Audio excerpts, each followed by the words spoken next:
G'day, I'm Bailey Petering. I work on my family farm.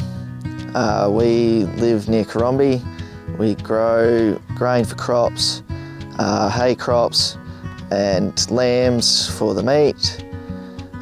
We have black clay soils through to sort of red loamy soils.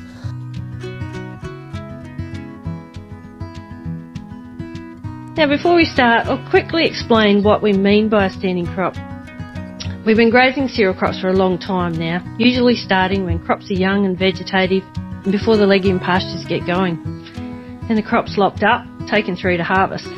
Crops aren't really grazed past stem elongation unless it's sown as part of a pasture mix and might have a couple of grazers, or it's failed due to the season or a weather event, frost or heat stress, and there's an attempt made to salvage some of the value of that crop.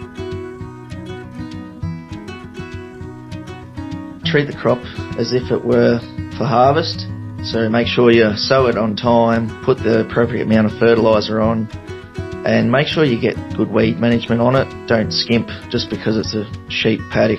Second point, know your feed value and manage protein requirements for finishing lambs. And the third point, make sure you're flexible to respond to how the season pans out.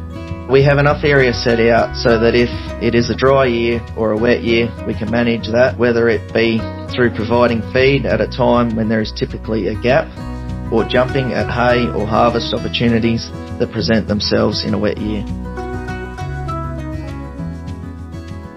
Summarise, I see it as sowing that standing crop as a normal grain crop, then we're assessing it during winter, early spring for its best end use and dollar return opportunity depending on what you need, how the season's going and what prices are doing.